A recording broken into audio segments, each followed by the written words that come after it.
Okay, BugeyeBob back here one more time. I realize I'm late on this. Too much life has popped up.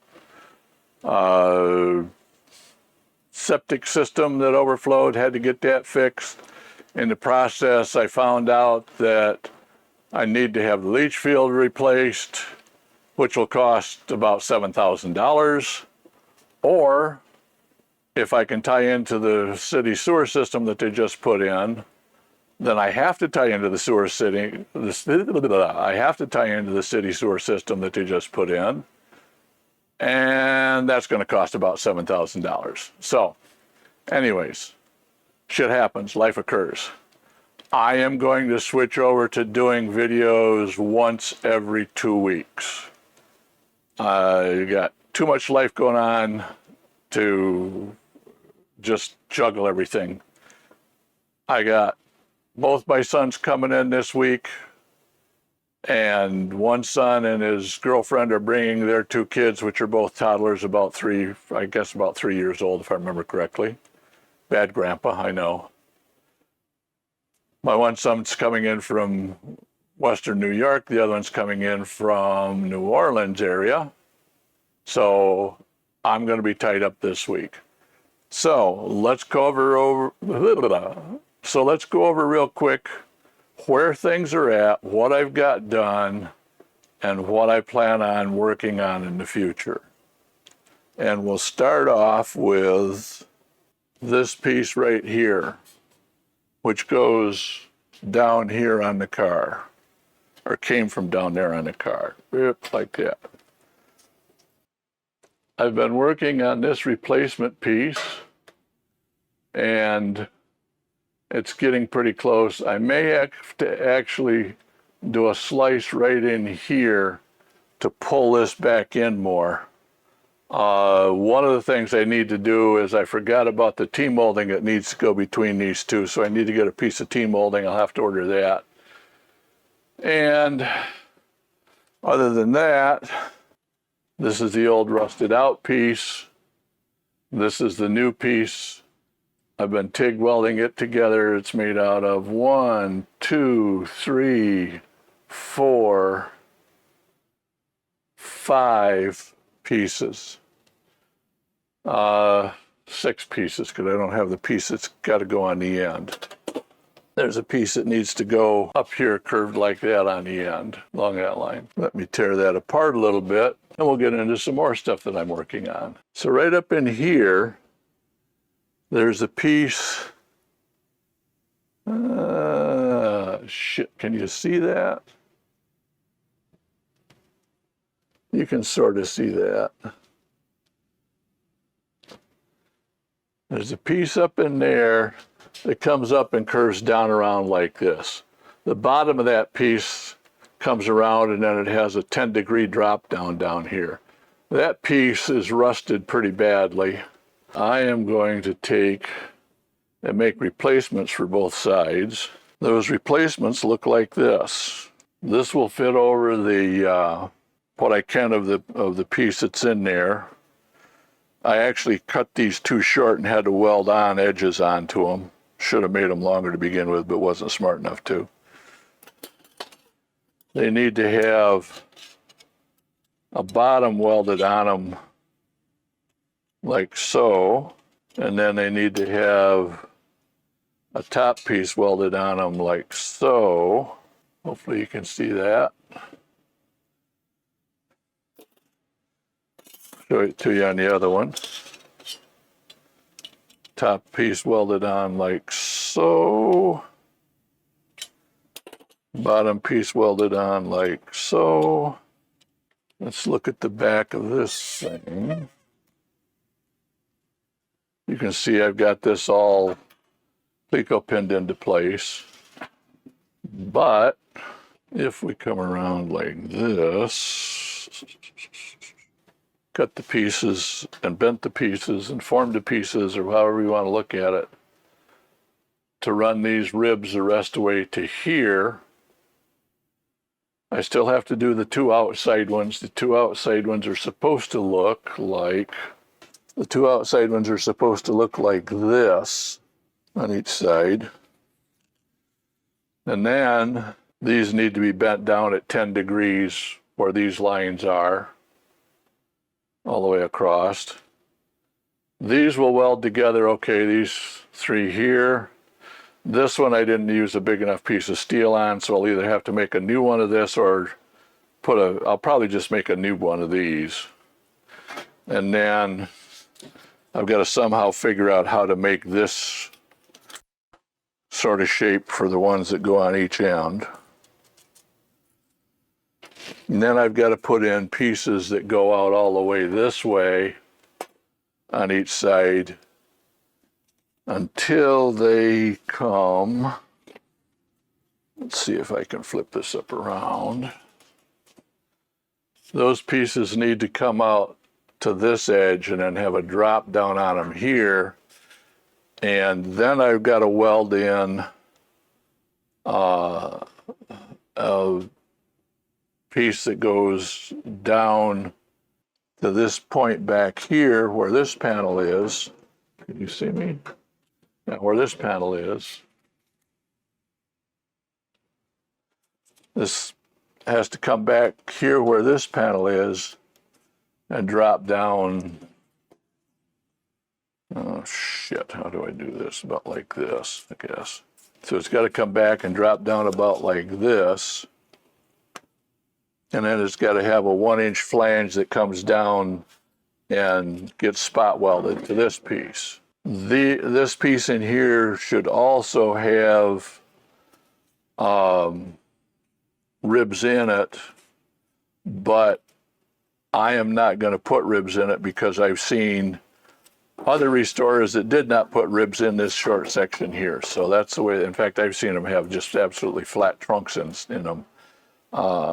So that's the difference that I'm going to be making. One of the things I've got to do back here is I have to weld in a piece to fit right in here. And it looks like I got to do some, this has got to be trimmed this way so that it fits in there and follows the curve all around like it's supposed to. So I got to weld that piece in, or do all the stuff to get it to fit and weld in right, and then weld it in. And it should have a little lip that comes down this way also. Fun wow. This is the pattern for those two pieces. So this piece right here is what has to go in and bends down like that, and then has the flange that bends down like that at the very back end. So I've welded this all the way across. This holds the rubber gasket that the rear of the bonnet sets down on. Got it welded all the way across, did not weld it on each end.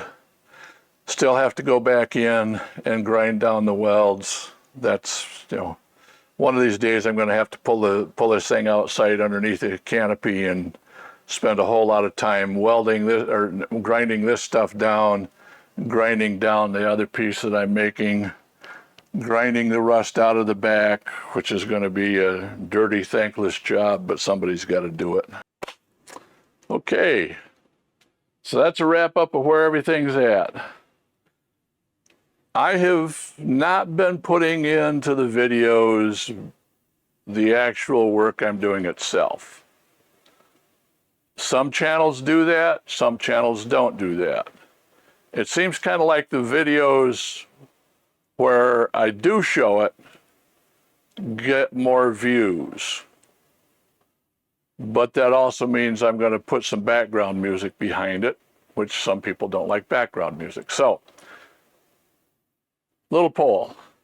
Let me know down in the comments if you want to see me doing the welding and the pounding and the shaping and all that sort of stuff, and I'll put it in. I'll go ahead and record it and put it in. If you don't want to see it, let me know that also. Just let me know one way or the other which you would rather have happen.